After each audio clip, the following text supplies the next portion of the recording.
Good evening everyone. मेरी screen आप लोग को दिख रही है ना, और मेरी आवाज़ अगर आ रही हो तो ठीक है। अगर कोई दिक्कत हो तो बताइए। अगर मेरी स्क्रीन ना विजिबल हो या मेरी आवाज़ ना आ रही हो तो बता दीजिएगा। तो देखिए, हम लोगों ने कल जहाँ तक पढ़ा था वो पहले नोट्स ओपन कर लेते हैं, उसके आगे स्टार्ट करते हैं। तो हम लोगों ने कल जहाँ तक पढ़ा था, ये आवाज़ नहीं आ रही आप लोगों को?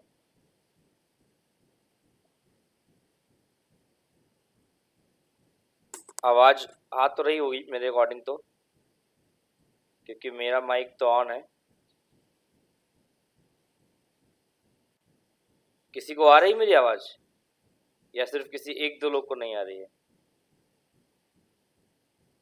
एक बार चेक कर लीजिए, किसी को नहीं आ रही है।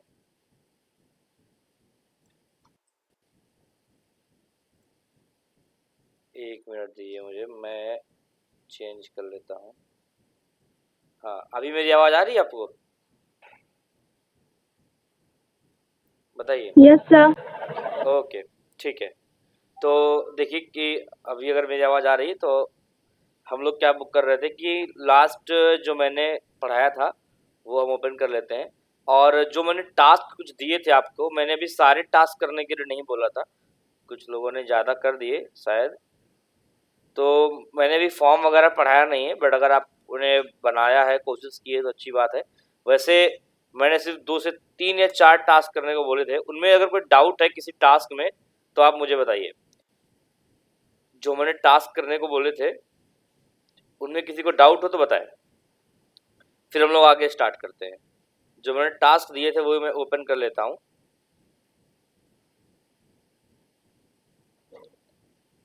तो मैंने आपको जो टास्क दिए थे वो कुछ ये थे, ध्यान दीजिएगा। देखिए, ये टास्क थे।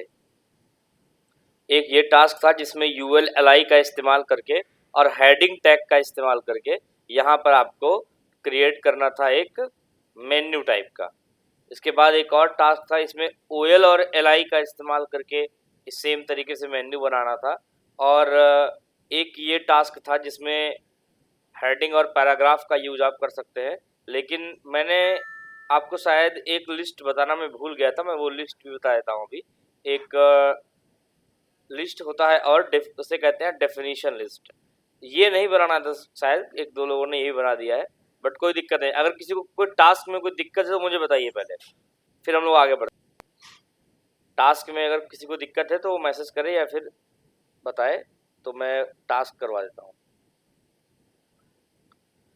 तो मैं आपको एक इसमें नई लिस्ट बता देता हूँ। एक लिस्ट छूट गई थी बताने के लिए।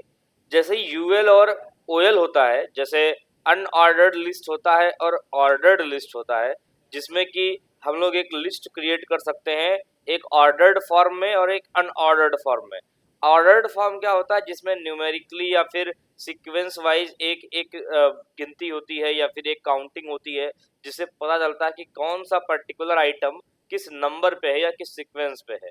और एक जो अनऑर्डर्ड लिस्ट होती है, इसमें जो आइटम्स होते हैं वो बुलेट के फॉर्म में आते हैं, जिसमें पता नहीं चलता है कि कौन सा पर्टिकुलर एलिमेंट किस पर्टिकुलर पोजीशन पर है होना चाहिए। मतलब इसमें रैंडम हो सकता है, इधर उधर भी हो सकता है। तो मैं रन करवाता हूँ आपका प्रोग्राम नंबर 3, जिसमें हम लोगों को लिस्ट हमने पढ़ाया था कल आपको। तो ये है हमारा प्रोग्राम 3, देखिए ये पढ़ाया था मैंने। इसी में एक हम लोग को लिस्ट और बनानी है और उस लिस्ट को कहते हैं डेफिनेशन लिस्ट। देखिए क्या होता है ये टैग। तो यहाँ पे मैं टैग का नाम लिख देता हूँ,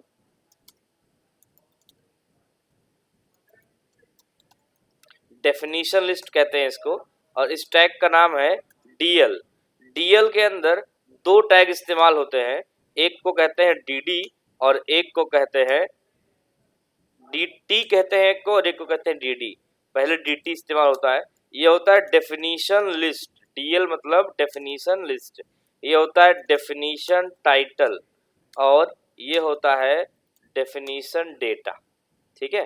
तो डीएल, डीटी और डीडी नाम के 3 और टैग हम लोग इस्तेमाल करते हैं।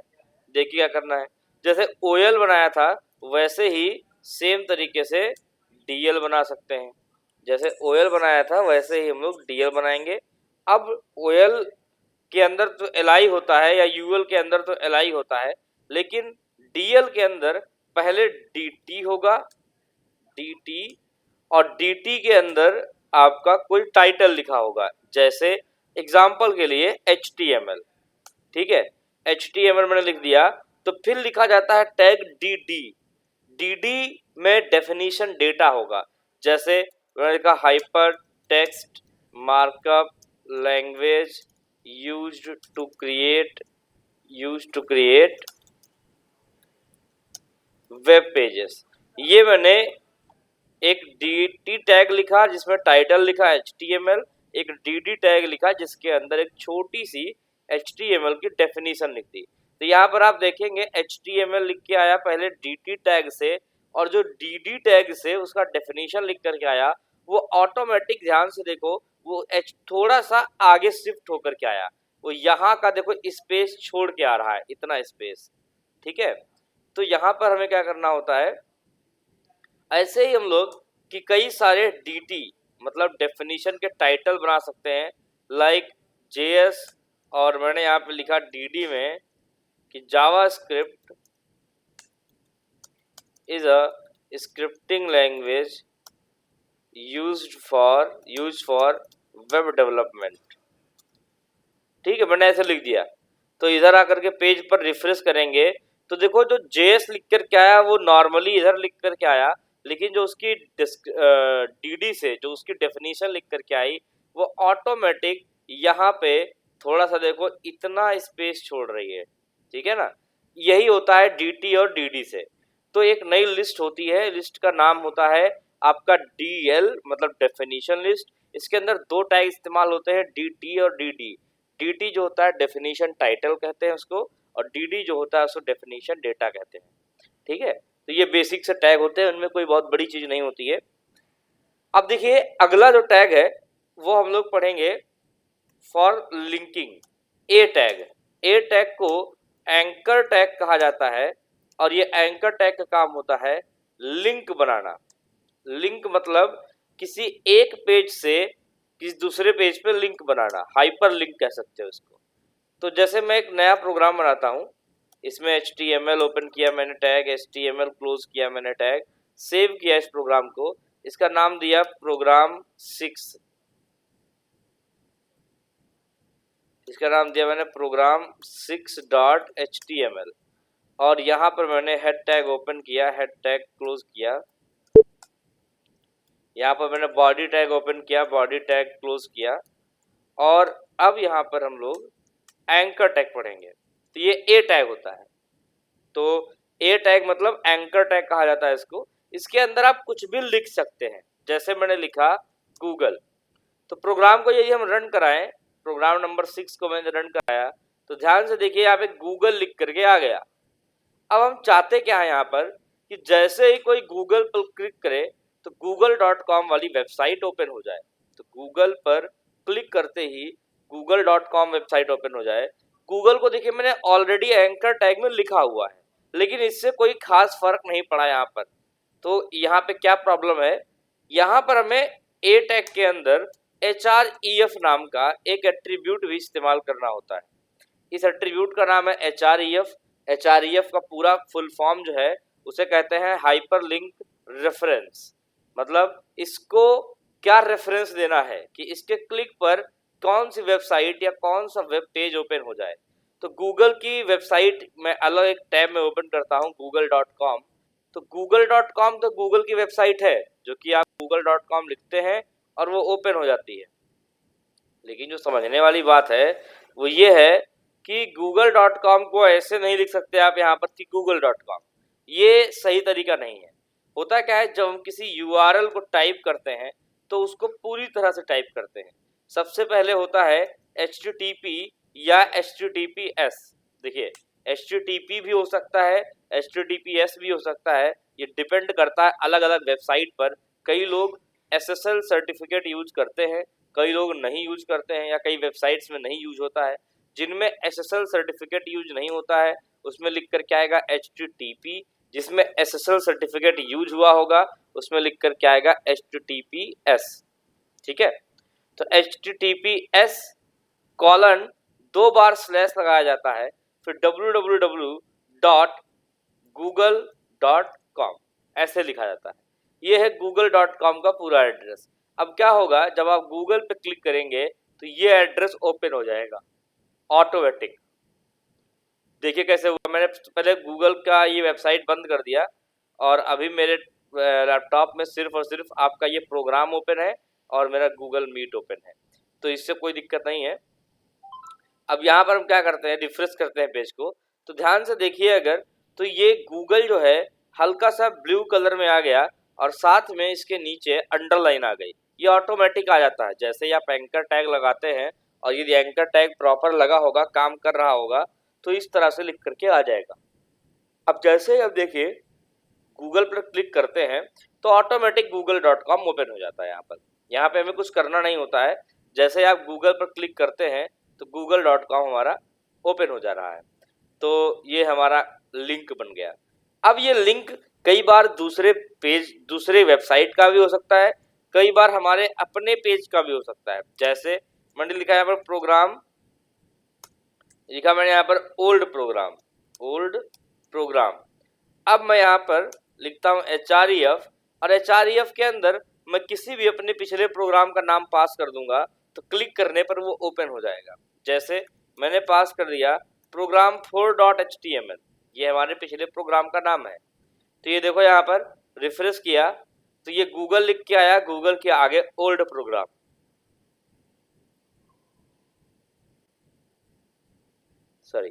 जैसे ही यहाँ पर हम ओल्ड प्रोग्राम पर क्लिक करते हैं तो देखिए ये पुराना प्रोग्राम ओपन हो गया। यहाँ पर एंकर टैग क्या करता है, एंकर टैग पे क्लिक करने पर जनरली एंकर टैग का काम होता है किसी टेक्स्ट को क्लिकेबल बनाना। ऐसा टेक्स्ट जिस पर क्लिक किया जा सके वो क्रिएट करता है एंकर टैग। तो इससे क्या होता है कि हम लोग यहाँ पर गूगल पे क्लिक कर रहे हैं, देखो google.com ओपन हो रहा है, और अगर हम यहाँ पर ओपन करते हैं ओल्ड प्रोग्राम तो यहाँ पर कोई दूसरा पेज ओपन हो रहा है। ये देखिए, तो इस तरीके से आप अपने अकॉर्डिंग चीज़ों को बना सकते हैं। तो ये है एंकर टैग जिसका आप अपने अकॉर्डिंग इस्तेमाल कर सकते हैं।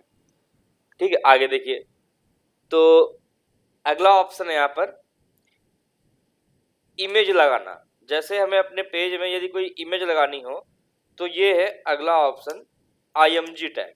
IMG का काम होता है टू डिस्प्ले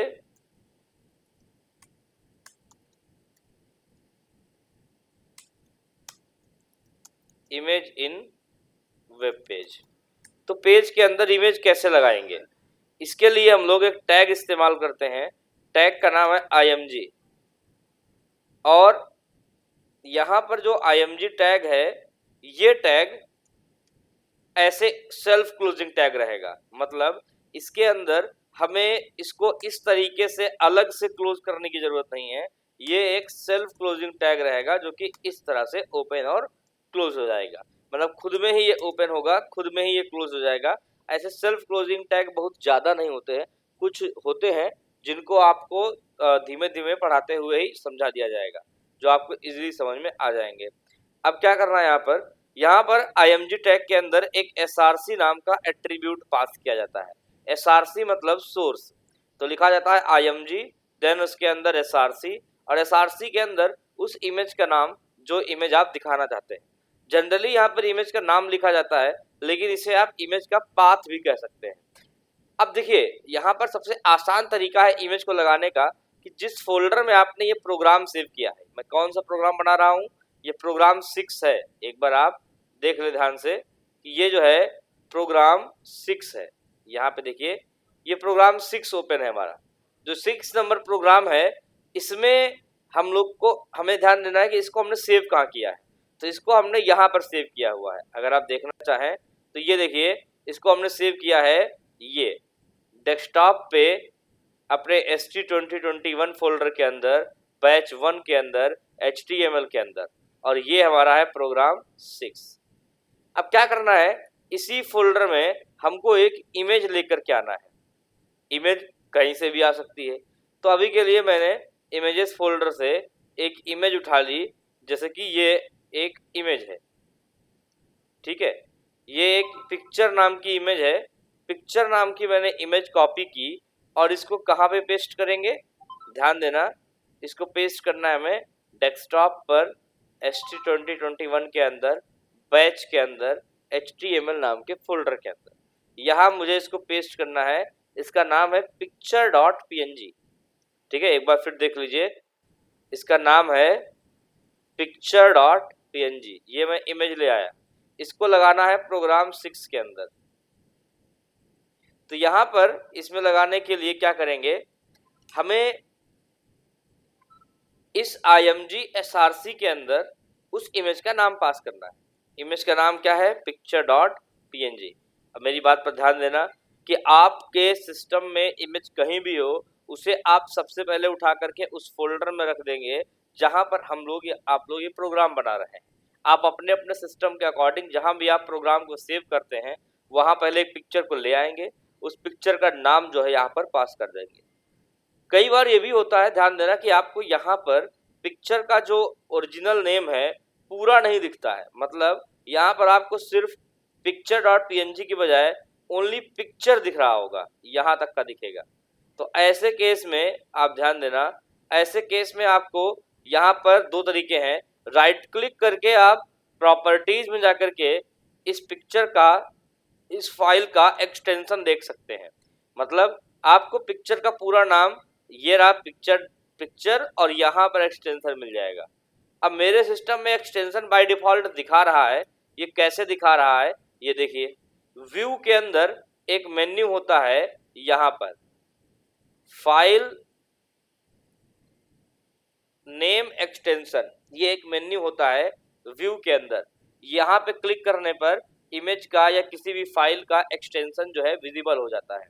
तो यहाँ पर मैंने लिखा है img के अंदर picture.png। एक बार रन करा के देखते हैं, तो यहाँ पर एक इमेज आनी चाहिए। तो रिफ्रेश किया तो देखिए एक इमेज आ गई, लेकिन ये इमेज साइज में बहुत ज़्यादा बड़ी है, और साइज में बड़ी होने की वजह से ये इमेज इतनी ज़्यादा बड़ी है कि पूरे पेज से भी ज़्यादा बड़ी आ रही है। तो क्या करेंगे, यहाँ पर लिखेंगे विड्थ मैंने लिख दिया 500 पिक्सल एग्जाम्पल के लिए। तो देखिए रिफ्रेश करेंगे तो जितनी आपने विड्थ लिखी होगी उस विड्थ के अकॉर्डिंग इसका साइज अपने आप ही कन्वर्ट हो जाएगा। आप जितना चाहे उतना विड्थ लिख सकते हैं। जैसे मैंने लिख दिया 300 पिक्सल, तो 300 पिक्सल में ये इमेज ऊपर चली गई। ज़्यादा थोड़ी बड़ी कर देंगे तो टेक्स्ट के नीचे आ जाएगी, ठीक है, जैसे 400 में नहीं आई, 500 में टेक्स्ट के नीचे आ रही है। अच्छा, जनरली अगर आपको टेक्स्ट के नीचे लाना हो, जैसे 300 पिक्सल है फिर भी टेक्स्ट के नीचे लाना है, तो किसी चीज़ को एक दूसरे के नीचे लाने का तरीका मैंने बताया था, BR टैग देखिए लगाया तो ये टेक्स्ट के नीचे इमेज आ गई। तो ये इमेज लगाने का तरीका है। ऐसे ही एक और इमेज हम लगा के दिखाते हैं आपको। ये 200 पिक्सल कर दिया तो देखो छोटी सी इमेज आ गई यहाँ पर। तो क्या किया मैंने, कोडिंग img src के अंदर पिक्चर का नेम, ये पिक्चर का नेम ही बस इम्पॉर्टेंट है। जैसे अगर आपने गलती से पिक्चर के नेम की स्पेलिंग गड़बड़ कर दी तो यहाँ पे देखिए पिक्चर की बजाय एक ब्लैंक बॉक्स बन के आ रहा है, ठीक है। तो क्या करना होता है, आपको पिक्चर की स्पेलिंग या इमेज की स्पेलिंग सही लिखनी होती है, साथ में पूरा नाम लिखना होता है। कई बार ये .jpg होगा, कई बार ये png होगा, कई बार ये jpeg होगा।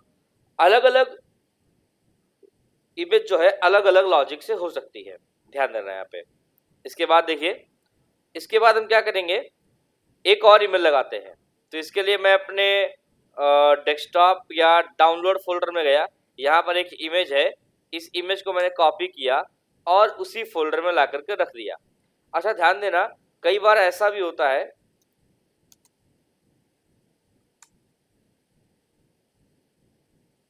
देखिए कई बार ऐसा भी होता है कि पिक्चर का नाम बहुत ज़्यादा बड़ा होता है, ठीक है।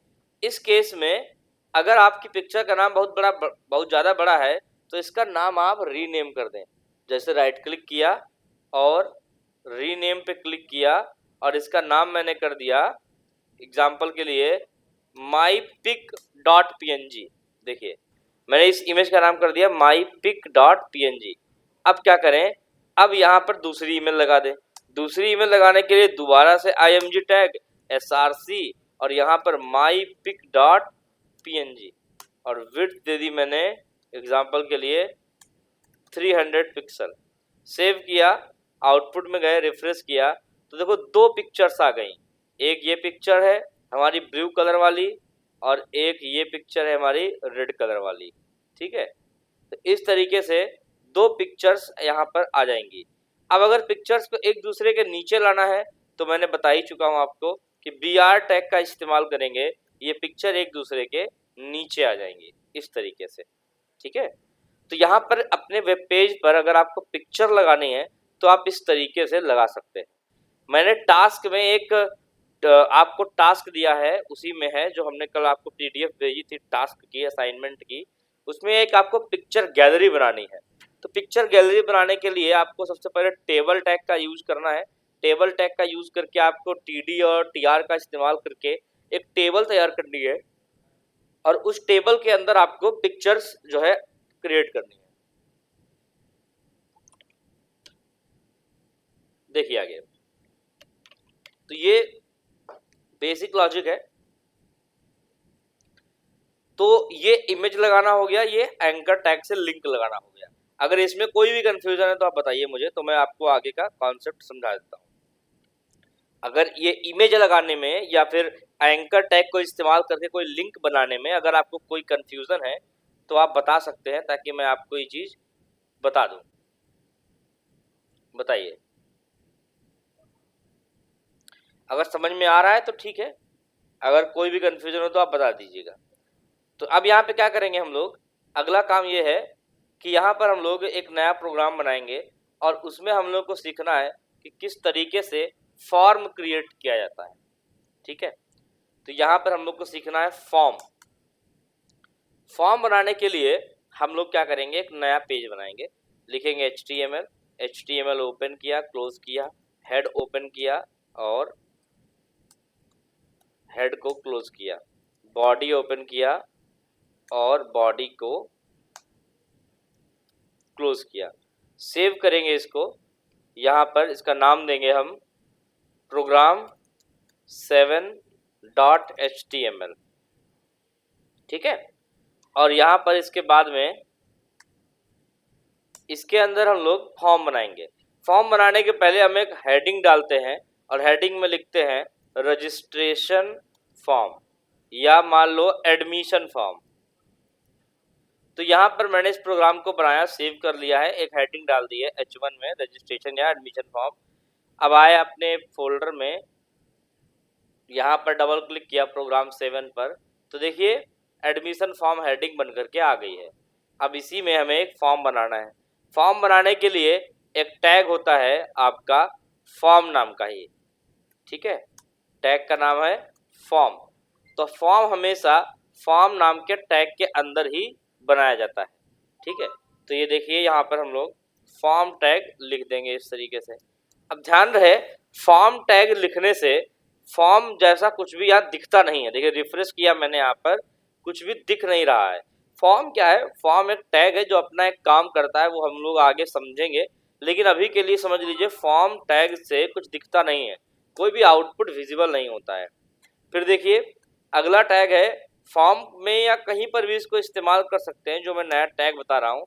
इस टैग का नाम है फील्ड सेट और एक और टैग है लेजेंड। तो फील्ड सेट और लीजेंड टैग जो होता है, इसका देख क्या यूज है। जैसे मैंने फील्ड सेट नाम का एक टैग बनाया, फील्ड सेट, और फील्ड सेट को ओपन किया और क्लोज किया। ये देखिए फील्ड सेट टैग को ओपन करके क्लोज कर दिया और इसके अंदर यहाँ पर लिखा हमने legend tag. Field set tag और लेजेंड टैग हमेशा एक साथ इस्तेमाल होते हैं। पहले फील्ड सेट टैग का काम देख लीजिए। फील्ड सेट टैग बनाया तो यहाँ पर देखिए एक बॉर्डर बन गया। अगर आप ध्यान दे पा रहे हैं तो यहाँ पर एक बॉर्डर बन चुका है और ये बॉर्डर जो है चारों तरफ से बन गया। अब इसके अंदर हम कुछ बना सकते हैं, वो बनाएंगे आगे। तो फील्ड सेट लिखने से क्या होता है कि एक बॉर्डर टाइप का बॉक्स बन जाता है। अब इस बॉक्स के अंदर मैंने लिखा एंटर योर नेम, तो यहाँ पर देखिए लिख कर क्या गया, एंटर योर नेम। अब इसके आगे मुझे टेक्स्ट बॉक्स बनाना है जिसमें आप अपना नाम इनपुट कर सकें। देखिए, तो ये जो फील्ड सेट है, फील्ड सेट से ये बॉर्डर बना है चारों तरफ और ये लिख गया एंटर योर नेम। यहाँ पे मैं चाहता हूँ एक टेक्स्ट बॉक्स बनकर के आए जिसमें हम लिख सकें कोई नाम। तो ये नाम के लिए हम लोग एक इनपुट नाम के टैग का इस्तेमाल करते हैं जो कि एक सेल्फ क्लोजिंग टैग है। इनपुट टैग को लिखने के लिए ज़्यादा कुछ नहीं करना पड़ता है, बस लिखना होता है इनपुट, और इनपुट एक सेल्फ क्लोजिंग टैग है। मैंने लिख दिया एंटर योर नेम के आगे इनपुट। तो देखो यहाँ पर रिफ्रेश करेंगे अगर हम पेज को, तो यहाँ पे ध्यान से देखिए कि एक टेक्स्ट बॉक्स बन करके आ गया। इस टेक्स्ट बॉक्स में आप कुछ भी लिख सकते हैं, आप जो चाहें वो नाम यहाँ पर लिख सकते हैं। तो यहाँ पर अब हम इनपुट भी कर सकते हैं। पॉइंट ये है कि अब यहाँ पर हम इनपुट भी कर सकते हैं। और जो ये फील्ड सेट से बनाया था, ये सिर्फ डिजाइनिंग के लिए एक बॉर्डर बना देता है। इसको ज़्यादा मत सोचना कि कुछ और चीज़ है ये सिर्फ एक बॉर्डर क्रिएट करता है सिंपल डिजाइनिंग पर्पज से। देखिए अगला काम क्या करेंगे हम लोग, तो ये इनपुट हो गया। अब इनपुट में एक एट्रीब्यूट होता है टाइप। तो सिर्फ इनपुट अगर लिखोगे तो जो टाइप एट्रीब्यूट होता है उसकी वैल्यू वो बाय डिफॉल्ट मानता है टेक्स्ट। अब जैसे मैंने लिखा है आगे एंटर योर फादर नेम, तो यहाँ पर आउटपुट में आकर के देखते हैं तो लिख कर के आया enter your father name. But हम चाहते हैं ये एंटर योर फादर नेम अगली लाइन में लिख करके आए, तो ये एंटर योर फादर नेम के पहले B R tag open close कर देंगे, मतलब बी आर टैग बना देंगे। रिफ्रेश करेंगे इधर आकर के तो देखो एंटर योर फादर नेम अपने आप ही नीचे आ गया। अब एंटर योर फादर नेम के बाद भी हमको टेक्स्ट बॉक्स चाहिए, तो क्या करेंगे, फिर से लिखेंगे इनपुट टाइप टेक्स्ट। इस बार मैं इनपुट का टाइप भी दे रहा हूं। अब समझाते हैं आपको। टाइप एक इंपॉर्टेंट एट्रीब्यूट है इनपुट के केस में। इनपुट जो टैग है इसके केस में टाइप एक इंपॉर्टेंट की एक एट्रीब्यूट है। तो यहाँ पर इनपुट सिर्फ लिखो या इनपुट टाइप टेक्स्ट लिखो, सेम बात है। अभी के लिए देखो एंटर योर नेम, नेम का बॉक्स आ गया, enter your father name, father name का बॉक्स आ गया। अब अगर आप चाहते हैं कि यहाँ पर थोड़ा एक्स्ट्रा गैप हो, मतलब नेम के नीचे थोड़ा एक्स्ट्रा गैप हो, तो एक्स्ट्रा गैप करने के लिए हम क्या करेंगे, यहाँ पर एक बार बी आर लगा हुआ है, दो बार बी आर लगा देंगे। ध्यान देना लॉजिक, मैंने एक बार बी आर लगा हुआ था तो ब्रेक हुआ था, दो बार बी आर लगा दिया तो दो बार ब्रेक हो जाएगा, तो गैप देखो ज्यादा हो गया। इसके और इसके बीच में गैप ऑटोमेटिक बढ़ चुका है। अब क्या करेंगे, अब यहाँ पर हम आपको बताते हैं फील्ड सेट का लीजेंड टैग की जो बात कर रहा था मैं, ये लीजेंड टैग है, ये लीजेंड टैग है। इसमें यदि कुछ भी आप लिखते हो, मैं लिखा फिल फॉलोइंग फॉर्म, मैंने लिखा फिल फॉलोइंग फॉर्म, और यदि मैंने यहाँ पे रिफ्रेश किया तो देखो ये बॉर्डर के ऊपर, यहाँ ध्यान दो, बॉर्डर के बीच में लिख करके आ जाता है फिल फॉलोइंग फॉर्म। ऐसा आपने कई वेबसाइट्स वगैरह पर शायद देखा भी हो कि इस तरह से बॉर्डर बना होता है, बॉर्डर के ऊपर कुछ लिखा होता है। तो ऐसा करने के लिए फील्ड सेट और लीजेंड नाम के दो टैग इस्तेमाल होते हैं, ठीक है। और मैंने इसमें कौन सा टैग बताया आपको, अगला टैग है इनपुट नाम का टैग। अब इनपुट नाम के टैग में एक टाइप नाम का एट्रीब्यूट होता है जिसकी कई सारी वैल्यू हो सकती है। डिफॉल्ट वैल्यू होती है टेक्स्ट, ठीक है, जो डिफॉल्ट वैल्यू होती है वो होती है टेक्स्ट, और भी कई वैल्यूज यहाँ पर हो सकती हैं, जैसे input type text, input type number, input type email, input type password, input type date. अब इनसे क्या फर्क पड़ेगा ये आपको अभी आगे समझ में आएगा, देखिएगा। तो एंटर योर फादर नेम के बाद मैंने फिर से दो बार बी आर लगाया। दो बार बी आर क्यों लगा रहे हैं, ताकि अगली लाइन थोड़ी दूरी पर लिख करके आए। और यहाँ लिखा एंटर योर मोबाइल नंबर, ठीक है, सेव किया। एक बार इतना चेक करते हैं तो यहाँ पर देखिए आ गया लिख करके एंटर योर मोबाइल नंबर। अब यहाँ पर भी एक टेक्स्ट बॉक्स चाहिए यहाँ पर जिसमें हम मोबाइल नंबर इनपुट कर पाए। तो यहाँ पर टेक्स्ट बॉक्स लाने के लिए क्या लिखेंगे, इनपुट, सिर्फ इनपुट लिख दोगे तभी भी चल जाएगा। इनपुट टैग को ओपन करके क्लोज कर दो, उसी में चल जाएगा। तो देखो टेक्स्ट बॉक्स आ गया। लेकिन मैं मोबाइल नंबर में कई सारी चीज़ें, देखिए मोबाइल नंबर ऐसे होता है ना, लेकिन मैं मोबाइल नंबर में गिनती के साथ साथ हेलो या कुछ भी और भी टाइप कर पा रहा हूँ। अगर आप चाहते हैं मोबाइल नंबर में सिर्फ नंबर्स ही टाइप हों तो यहाँ पर इनपुट टाइप नंबर लिख देंगे। यदि इनपुट टाइप नंबर लिख देंगे तो इससे क्या होगा, इससे अब आप इसमें देखिए कुछ भी मैं बटन दबाऊंगा नहीं लिखेगा, सिर्फ गिनती ही लिखेगा। ठीक है, ये देखो सिर्फ गिनती ही आप लिख पाएंगे, कुछ और नहीं लिख पाएंगे। अगर मैं लिखना चाहूँ कुछ भी डिजी कोडर्स नहीं लिखेगा। देखिए तो ये होता है इनपुट टाइप नंबर का फायदा। फिर ऐसे ही हमने एक और बी आर लगाया, 2 बार लगाया बी आर। मैं फिर बता रहा हूँ आपको 2 बार बी आर लगाना जरूरी नहीं है, मैं थोड़ा एक्स्ट्रा गैप करना चाह रहा हूँ इसलिए लगा रहा हूँ। अब 2 बार बी आर लगाने के बाद मैंने लिखा enter your email, enter your email लिखा, रन कराया तो देखो लिखकर क्या गया, एंटर योर ईमेल। अब हम यहाँ पर चाहते हैं कि एक और टेक्स्ट बॉक्स बनकर के आ जाए, तो फिर से लिखेंगे इनपुट टाइप ईमेल। अब इनपुट टाइप टेक्स्ट भी लिख सकते हैं और ईमेल भी लिख सकते हैं, लेकिन इनपुट टाइप टेक्स्ट लिखने और ईमेल लिखने में थोड़ा सा अंतर है। अंतर ये है कि जब इस फॉर्म को सबमिट किया जाएगा, सर्वर पे भेजा जाएगा, तो क्या होगा कि यदि आपने ईमेल गलत इनपुट की होगी तो ये नहीं लेगा। जैसे आपने @ नहीं लगाया होगा तो ये एक्सेप्ट नहीं करेगा, या आपने कोई .com.in नहीं लिखा होगा तो भी ये एक्सेप्ट नहीं करेगा।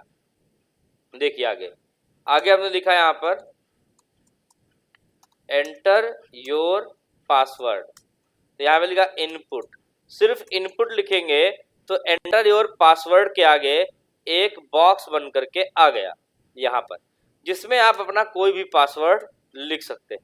लेकिन पासवर्ड दिख रहा है, दिखना नहीं चाहिए, इसके लिए इनपुट में लिखा जाता है टाइप पासवर्ड। अगर हम इनपुट टैग के अंदर टाइप पासवर्ड लिख दें तो क्या होगा, इसमें अभी टेक्स्ट बॉक्स दिखने में बिल्कुल वैसा ही है, लेकिन इसमें कुछ आप लिखोगे तो ये ऑटोमेटिक पासवर्ड में या डॉटेड स्टार्स में कन्वर्ट कर देगा। इससे क्या होगा कि कोई भी पासवर्ड आपका देख नहीं पाएगा। तो ये लॉजिक होता है इनपुट टाइप पासवर्ड का। अब मान लीजिए फिर से मैंने 2 बार बी आर लगाया, इससे क्या होगा, एंटर हो जाएगा। अब मैं चाहता हूं यहां पर कि enter your date of birth. Date of birth input करने के लिए एक इनपुट टाइप होता है, इनपुट टाइप डेट। यदि मैं इनपुट टाइप डेट का इस्तेमाल करूं, यहाँ पे देखिए automatic enter your date of birth के आगे एक बॉक्स आ गया। इस बॉक्स की खास बात यह है कि इसमें लिखना नहीं पड़ेगा, इसमें क्लिक करने पर कैलेंडर खुल जाएगा। कैलेंडर से जो भी डेट आप चूज करोगे वो डेट ऑटोमेटिक इसमें फिल हो जाएगी। देखो जैसे मैंने पिछले किसी 2016 का जनवरी का 13 चूज कर लिया, तो देखो यहाँ पे लिख के आ गया 13 जनवरी 2020। तो ये लॉजिक होता है कि इनपुट टाइप डेट लिखने से ऑटोमेटिकली कैलेंडर खुलने लगता है, सिस्टम बन जाता है, हमें कुछ करना नहीं पड़ता है। तो ये हम लोग फॉर्म सीख रहे हैं, और जितना मैंने बताया अगर इसमें कोई डाउट हो तो बताते जाना, क्योंकि अभी कई और चीज़ें हैं फॉर्म के अंदर। अगर कहीं बीच में कोई डाउट है तो आप लिख के बता सकते हैं या बोल के बता सकते हैं। ठीक है, देखिए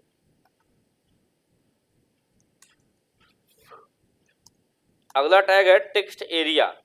जैसे कई बार होता है कि हमें किसी का एड्रेस या कोई ऐसी डिटेल चाहिए होती है जिसको बड़े से टेक्स्ट बॉक्स में इनपुट कराना होता है। तो जैसे यदि हम इनपुट टाइप टेक्स्ट बनाएंगे ये, तो क्या होगा, तो देखिए रिफ्रेश करने पर एंटर योर एड्रेस के आगे आ गया टेक्स्ट बॉक्स जिसमें आप कुछ भी लिख सकते हैं। यहीं पर अगर हम ये कर दें कि इनपुट ना लिख करके एक नया टैग इस्तेमाल करें, इस टैग का नाम है text area. Text area tag इस तरीके से लिखा जाएगा, मतलब ये ओपन भी किया जाएगा और क्लोज भी किया जाएगा इस तरीके से, मतलब ये इनपुट की तरह नहीं होता है, इसको ओपन और क्लोज दोनों करना पड़ता है। तो ये देखो इससे भी टेक्स्ट बॉक्स बनता है, लेकिन इस टेक्स्ट बॉक्स में खास बात ये है कि ये एक पुराने वाले टेक्स्ट बॉक्स से बड़ा टेक्स्ट बॉक्स बनता है, इसे हम लोग कहते हैं मल्टी लाइन टेक्स्ट बॉक्स। इसमें क्या होता है, आप कुछ भी लिखिए, लाइक मैंने एड्रेस लिखा, कुछ भी, तो ऑटोमेटिक हम नीचे आ जाएंगे। देखो, और भी ज्यादा लिखना है तो आप लिखते चले जा सकते हैं। ये देखो, ये देखो, हम लोग का ऑटोमेटिक कर्सर जो है नीचे आता चला जाएगा, ये देखो। लेकिन इसमें यदि आप कुछ लिखेंगे तो इसमें एक ही लाइन में लिखता हुआ चला जाएगा, ये देखो, ये देखो, इसमें एक ही लाइन में लिखता हुआ चला जा रहा है। लेकिन ऐसा नीचे वाले में नहीं है, टेक्स्टेरिया में ऐसा नहीं होता है। टेक्स्टेरिया क्या होता है, ये multi line text box create करता है, ठीक है, for multi line text box, ठीक है। देखिए इसके आगे, इसमें क्या होता है फायदा, इसमें आप जो चाहें वो जिस तरीके से चाहें उस तरीके से लिख सकते हैं। अब देखिए अगला है यहाँ पर, जैसे हमें लिखना है सेलेक्ट योर जेंडर, और यहाँ पर जेंडर सेलेक्ट करवाने के लिए हमें दो बटन बनाने हैं जिसमें से कोई एक ही वो चूज कर सके। आपने देखा होगा ऑनलाइन जब आप लोग कहीं फॉर्म वगैरह फिल करते हैं तो जेंडर यदि चूज करना होता है तो आपको वहाँ पे ऑप्शन आता है मेल या फीमेल का, और उनमें से आप कोई एक को टिक कर सकते हैं। और सबसे बड़ी बात ये होती है कि उनमें से एक टाइम पर एक ही टिक होता है। तो यहाँ पर एक इनपुट टाइप होता है, उस इनपुट टाइप का नाम है टाइप रेडियो। रेडियो टाइप का इनपुट टाइप जो होता है वो क्या करता है, वो मल्टीपल बटन में से एक ही ऑप्शन को या एक ही बटन को क्लिक होने देता है। जैसे मैंने लिखा इनपुट टाइप रेडियो और ये टैग बंद कर दिया, आगे लिख दिया मेल, तो देखो यहाँ पर एक गोल गोल इस तरह का बटन आ जाएगा, ये आप देख पा रहे हैं अगर, ये ठीक है। तो इस तरह का देखिए एक बटन आ गया गोल गोल, जिसको आप क्लिक कर सकते हैं, तो इस तरह से वो फिल हो जाता है। अब देखिए यहीं पर मैंने एक और बना दिया इनपुट टाइप रेडियो और यहीं पर लिख दिया फीमेल। ऐसा लिखने से क्या होगा, ऐसा लिखने से मेल और फीमेल ये देखो दोनों बन गए। लेकिन यहाँ पर एक प्रॉब्लम है कि मेल को क्लिक करने पे मेल क्लिक हो जा रहा है, फीमेल को क्लिक करने पर फीमेल भी क्लिक हो जा रहा है। हमें चाहिए कि दोनों में से एक टाइम पर एक ही क्लिक हो। तो जो रेडियो बटन होता है इसमें एक ऐसा फीचर होता है कि हम यदि चाहें तो एक टाइम पर इनमें से कोई एक ही क्लिक होगा। तो उसके लिए इसमें लिखना होता है नेम इक्वल टू कुछ भी, जैसे कि मैंने लिख दिया नेम इक्वल टू ए, ध्यान देना कुछ भी लिख सकते हो, लेकिन वही नेम दूसरे वाले का भी दे दो, नेम इक्वल टू ए। इससे क्या होता है, ये दोनों एक दूसरे से रिलेटेड हो जाते हैं, एक दूसरे से अटैच हो जाते हैं। जब किन्हीं दो रेडियो बटन का सेम नाम यदि रख दिया जाए, ठीक है, किसी दो रेडियो बटन का यदि सेम नाम रख दिया जाए तो वो दोनों रेडियो बटन एक दूसरे से कनेक्ट हो जाते हैं। और कनेक्ट होने से क्या होता है, कनेक्ट होने का जो मेन इफेक्ट होता है वो ये होता है कि अब इन दोनों में से कोई एक ही टिक होगा। देखो मेल और फीमेल में से कोई एक ही टिक होगा। जैसे ही आप दूसरा टिक करने जाएंगे तुरंत ही पहला वाला अनटिक हो जाएगा, ठीक है। ये लॉजिक होता है कि जब मेल को क्लिक किया तो फीमेल अनटिक हो गया, फीमेल को क्लिक किया तो मेल अनटिक हो गया। ये होता है बेसिक सा सिस्टम। अब मान लीजिए हमें कोई ऐसा ऑप्शन क्रिएट करना है जिसमें यूजर एक टाइम पर एक से ज्यादा ऑप्शन चूज कर पाए। जैसे लिखा मैंने सेलेक्ट योर हॉबीज, जैसे मैंने लिखा सेलेक्ट योर हॉबीज। अब सेलेक्ट योर हॉबीज मैंने लिखा तो यहां पर लिखा मैंने इनपुट। अब इनपुट में एक अगला टाइप है, उस टाइप का नाम है चेक बॉक्स। चेक बॉक्स क्या होता है, इनपुट टाइप चेक बॉक्स लिखने से अब आप एक टाइम पर मल्टीपल ऑप्शंस को चूज कर सकते हैं। जैसे मैंने लिखा select your hobbies, input type check box, तो पहली मैंने हॉबी लिख दी सिंगिंग, है ना। दूसरी हॉबी मैंने, देखो अगर आप नोटपैड प्लस प्लस में काम कर रहे हो तो कंट्रोल के साथ यदि डी प्रेस करोगे, कंट्रोल के साथ यदि डी बटन दबाओगे तो जिस लाइन पर आप होंगे वैसे ही वो एक डुप्लीकेट लाइन बना देगा कंट्रोल डी से। तो यहाँ मैंने लिखा सिंगिंग के बाद मैंने लिखा प्रोग्रामिंग, है ना, मैंने लिखा डिजाइनिंग। तो तीन मैंने चेकबॉक्स बना दिए। चेकबॉक्स का फायदा क्या होता है, ये देखिए नीचे चेकबॉक्स बनकर क्या गए, ये थोड़े से रेक्टेंगल शेप में बनकर के आते हैं, स्क्वायर शेप में, और इनमें से एक टाइम पर आप मल्टीपल ऑप्शंस को चूज कर सकते हैं। ये मेन काम होता है। रेडियो बटन में एक टाइम पर दोनों में से या तीनों में से चारों में से एक चूज होता है, मतलब मल्टीपल ऑप्शन में से यदि एक ऑप्शन चूज करवाना है तो आप रेडियो बटन यूज करें, यदि मल्टीपल ऑप्शन में से मल्टीपल ऑप्शन भी चूज करवाने हैं तो आप यहाँ पर चेक बॉक्स का इस्तेमाल करें। ठीक है, तो ये बेसिक सा लॉजिक होता है। देखिए अब यदि मैं यहाँ पर लिखता हूं अगला, कई बार आपने देखा होगा कि कई जगह फॉर्म में लिस्ट बनकर के आती है, क्लिक करते हैं तो वो लिस्ट खुल जाती है और लिस्ट खुलने पर एक बड़ी सी लंबी सी लिस्ट आ जाती है। जैसे मैंने लिखा select your city, select your city, तो यहाँ पर एक नया टैग है और उस नए टैग का नाम है सेलेक्ट टैग। और इस सेलेक्ट टैग के अंदर सेलेक्ट टैग का काम क्या होता है, to create drop down list, drop down list. और एक और टैग यूज होता है इसके अंदर ऑप्शन नाम का, टू क्रिएट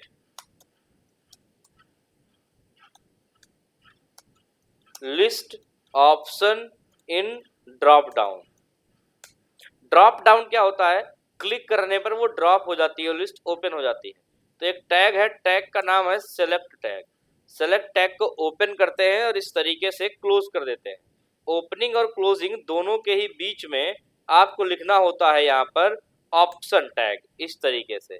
और ऑप्शन टैग के अंदर आप जैसे लखनऊ लिख सकते हैं, जैसे यहाँ पर प्रयागराज लिख सकते हैं, मतलब कोई भी सिटीज का मैं नाम लिख दे रहा हूँ। और मैंने यहाँ पर लिख दिया, यहाँ पर मैंने लिख दिया कोई और सिटी का नाम। तो ऐसे करके मैं कई सिटीज का नाम यहाँ पर लिख सकता हूँ, वो आपकी इच्छा है। मतलब एक ऑप्शन टैग में एक एक सिटी का आप नाम पास कर दें। और ये सारे ऑप्शंस किसके अंदर होने चाहिए, सेलेक्ट नाम के टैग के अंदर। ऐसा करने से क्या होता है, ये देखिए यहाँ पर एक सेलेक्ट योर सिटी का लिख कर के आ गया मैसेज और उसके बाद लिख कर के आ गया लखनऊ। लेकिन लखनऊ पर जब आप क्लिक करोगे तो एक लिस्ट ओपन होके आ गई जिसके अंदर लखनऊ, प्रयागराज, वाराणसी, गोरखपुर, कानपुर जैसे कई सारे ऑप्शन आ गए। जिसको आप क्लिक करोगे वो देखो यहाँ पर लिख करके आ जाएगा, ये देखो। ठीक है, तो ये कैसे बनता है, इसको बनाने के लिए सेलेक्ट नाम का टैग इस्तेमाल होता है, उसके अंदर ऑप्शन नाम का टैग इस्तेमाल होता है। और वैसे ही जितने ऑप्शन आप चाहें आप क्रिएट कर देंगे तो उतने ही ऑप्शंस क्रिएट हो जाएंगे और वहां पर डेटाबेस में दिखने लग जाएंगे। डेटाबेस सॉरी मतलब एक लिस्ट की तरह, डेटा की तरह दिखने लग जाएंगे यहाँ पर। तो ये लॉजिक है बेसिक सा, और इसमें भी और छोटी छोटी चीजें हैं वो हम लोग अभी पढ़ेंगे आगे। इन चीजों को पहले आप ध्यान दें कि किस तरीके से काम होना है। तो ये है हमारा बेसिक सा ऑप्शन कि किस तरीके से हम यहाँ पर सिटी या इस तरीके का ड्रॉप डाउन बनाएंगे। अब देखिए बटन कैसे बनेगी, फिर और भी चीजें होती हैं फॉर्म की आगे।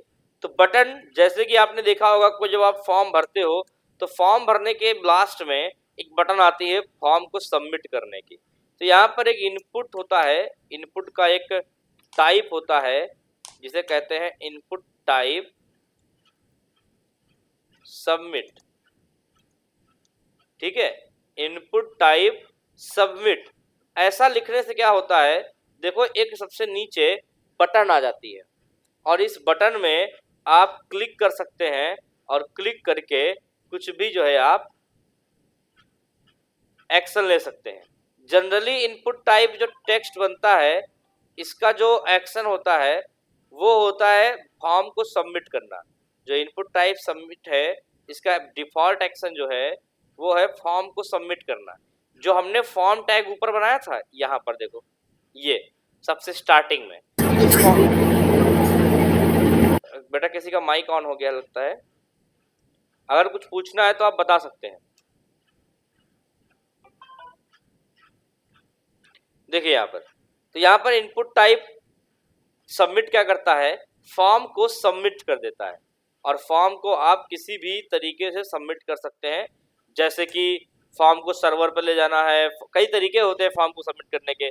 कई बार फॉर्म को सर्वर पर सबमिट करते हैं डायरेक्टली, कई बार अजैक्स सिस्टम होता है, बैकग्राउंड में डेटा को भेजते हैं। मतलब अलग अलग सिस्टम हो सकते हैं, वो हम लोग आगे सीखेंगे। अभी के लिए समझिए कि ये फॉर्म है, और फॉर्म को सबमिट होना क्या कहा जाता है। सबमिट होने का मतलब ये होता है, जैसे ये फॉर्म में डिटेल फिल की गई, जैसे मैंने अपना नाम डाला हिमांशु, या मैंने किसी का नाम डाल दिया मान लो राम, और पिता का नाम डाल दिया मैंने मान लो श्याम, और यहाँ पर मैं अलग अलग डिटेल फिल कर दूंगा।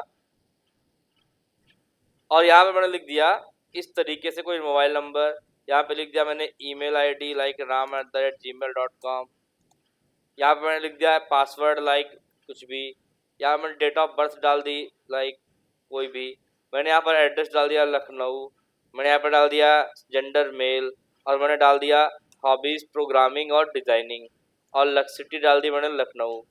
ठीक है, तो यहाँ पर अब आप सबमिट करेंगे, तो सबमिट करने का मतलब ये होता है कि ये जो फॉर्म बना है, इस फॉर्म को ऑनलाइन सर्वर पर सबमिट किया जाए।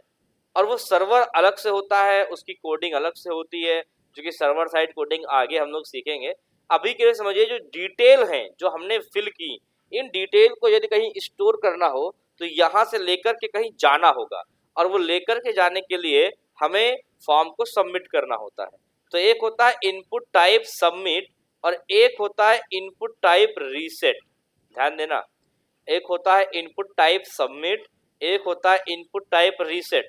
रीसेट से भी देखिए एक बटन बन गई जिस पर लिख कर के आ गया रीसेट।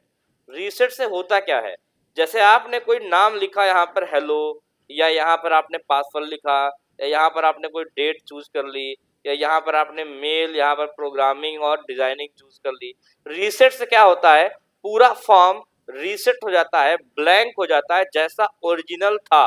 रीसेट पे देखो मैंने क्लिक किया तो जैसा था सब हट गया। ये देखो मैंने टिक किए थे, ये देखो मैंने टिक कर दिए, यहाँ पर यहाँ मैंने टिक कर दिया, रीसेट किया, देखो सब गायब हो गया। तो रीसेट करने से डेटा मिट जाता है। यहाँ पर आप डेटा को मिटा सकते हैं, फिल किए हुए डेटा को आप क्लीन कर सकते हैं। जैसे मैंने यहाँ लखनऊ बाय डिफॉल्ट आता है, मैंने वाराणसी किया, रीसेट किया, देखो वापस से लखनऊ हो जाएगा ये। तो ये लॉजिक होता है रीसेट करने का। तो आप क्या कर सकते हैं, फॉर्म को इस तरीके से रीसेट कर सकते हैं या सबमिट कर सकते हैं। सबमिट करने का एक्चुअल काम हम लोग आगे सीखेंगे जब सर्वर पे काम करेंगे। तो ये है बेसिक फॉर्म क्रिएट करना, जिसमें हमने क्या क्या बताया आपको। इधर मैंने कुछ इनपुट टाइप और बताए हुए हैं, वो भी मैं लिख देता हूँ। इनपुट टाइप मैंने बताया एक सबमिट और एक इनपुट टाइप रीसेट। देखो तो लिख देता हूं मैं सबमिट और रीसेट। ठीक है, ये होता है। यहाँ पर मैं क्या करता हूँ ये समझा देता हूँ आपको। देखिए मैंने सबसे पहले क्या बनाया था, इसमें एक H1 टैग बनाया था। H1 के अंदर एक फॉर्म नाम का टैग बनाया था, उसके अंदर मैंने फील्ड से टैग बनाया। फॉर्म टैग से एक्चुअली में कुछ होता नहीं है, अभी के लिए कुछ दिखता नहीं है, कुछ बनता नहीं है, लेकिन इन फ्यूचर फॉर्म टैग का काफी काम होता है, क्योंकि फॉर्म टैग का ही इस्तेमाल करके हम एक पेज से डेटा को दूसरे पेज पर सेंड करते हैं, इनपुट करवा करके। इसके अंदर फील्ड से टैग बनाया था मैंने। फील्ड से टैग का काम था ये जो बॉर्डर चारों तरफ बना हुआ है, इस बॉर्डर को क्रिएट करना। ये जो बॉर्डर चारों तरफ आप देख रहे हैं, इस बॉर्डर को क्रिएट करने का काम था फील्ड से टैग का। ठीक है, तो अब आपके ऊपर होता है कि फील्ड से टैग बनाएं या ना बनाएं। ऐसा बिल्कुल जरूरी नहीं होता है कि आप फील्ड से टैग बनाएं। फील्ड सेट के अंदर मैंने लीजेंड नाम का टैग इस्तेमाल किया। लीजेंड नाम का टैग क्या करता है, उसके अंदर जब आप कुछ लिखते हैं तो वो उस चीज को, देखिए यहाँ पर, किसी फॉर्म के, जो किसी फील्ड सेट के बॉर्डर के ऊपर जाकर के लिख देता है। ठीक है, किसी फॉर्म के सॉरी फील्ड सेट के बॉर्डर के ऊपर यदि कुछ लिखना होता है तो हम लोग इस तरीके से लीजेंड टैग का इस्तेमाल करते हैं। इसके बाद देखिए ये हमने बनाया enter your name. Input tag से टेक्स्ट बॉक्स बनता है, जितने भी इनपुट टैग हैं सभी से टेक्स्ट बॉक्स बनता है, बस सभी का टाइप अलग अलग होने से कई बार कुछ अलग चीजें बनती हैं। जैसे इनपुट टाइप टेक्स्ट से टेक्स्ट बॉक्स बनेगा, इनपुट टाइप नंबर से भी टेक्स्ट बॉक्स बनेगा बट उसमें आप नंबर इनपुट कर पाएंगे, ईमेल से ईमेल वाला बॉक्स बनेगा उसमें आप ईमेल इनपुट कर पाएंगे, पासवर्ड से पासवर्ड वाला बॉक्स बनेगा उसमें आप पासवर्ड इनपुट कर पाएंगे, डेट से डेट वाला कैलेंडर सिस्टम बन जाता है, टेक्स्ट एरिया से मल्टी लाइन टेक्स्ट बॉक्स बन जाता है जिसमें आप कई लाइन में टेक्स्ट बॉक्स क्रिएट कर सकते हैं, जिसमें आप कई लाइन में डेटा को फिल कर सकते हैं। और इनपुट टाइप रेडियो से जो है एक बटन बनती है जिसमें मल्टीपल ऑप्शन में से सिंगल ऑप्शन चूज होता है। इनपुट टाइप चेक बॉक्स से बटन बनती है जिसमें आप मल्टीपल में से मल्टीपल चूज कर सकते हैं। सेलेक्ट टैग से ड्रॉप डाउन लिस्ट क्रिएट की जाती है और इनपुट टाइप सबमिट और रीसेट से बटन क्रिएट की जाती है जिसके अलग अलग काम हम लोग दे सकते हैं आगे। तो ये होता है बेसिक सा फॉर्मूला कि किस तरीके से हम लोग अपने डेटा को यूज करेंगे, मैनेज करेंगे। ठीक है, इस पे ध्यान देना है आपको है कि किस तरीके से ये काम कर रहा है। तो ये फॉर्म बनाने का सिस्टम हो गया, ये इमेज लगाने का हो गया, ये लिंक लगाने का हो गया। तो लगभग हम लोग अभी कुछ फॉर्म की कुछ और चीज़ें बाकी हैं। फॉर्म में कुछ बेसिक पैरामीटर्स होते हैं, कुछ एट्रीब्यूट्स और होते हैं जिनको हम लोग पढ़ेंगे आगे, तो धीमे धीमे करके पढ़ेंगे। अभी मैंने एक फॉर्म वाला टास्क दिया था आपको, वो टास्क आपको कंप्लीट करना है। जो टास्क मैंने दिया था वो यहाँ पर था, ये देखिए। तो इसमें आपको मैंने जो कल टास्क दिए थे वो बस मैंने 1 से लेकर के शायद 4 नंबर तक टास्क बोले थे, शायद या 3 नंबर तक, मुझे चेक करना पड़ेगा। एक मैंने ये टास्क दिया था पहला वाला, फिर मैंने एक टास्क दिया था ये दूसरा वाला, और मैंने एक टास्क ये दिया था तीसरा वाला, और मैंने एक टास्क शायद ये नहीं दिया था, शायद कंफर्म नहीं है मुझे। और आज अगर नहीं दिया था या जो भी रहा हो सीन, अब आपको ये वाला बनाना है। आज आपको ये वाला टास्क क्रिएट करना है और जिसमें फॉर्म आपको बनाना है, और आपको आज ये वाला टास्क भी क्रिएट करना है जिसमें ये टेबल बनानी है, और आज आपको ये वाला टास्क भी क्रिएट करना है जिसमें आपको ये डेटा बनाना है, जिस एक गैलरी बनानी है टेबल का इस्तेमाल करके ये। ठीक है, तो इतने टास्क आपको क्रिएट करने हैं, ये यहाँ तक 4 नंबर तक, 4 नंबर 3 नंबर और 2 नंबर टास्क आपको आज कंप्लीट करना है।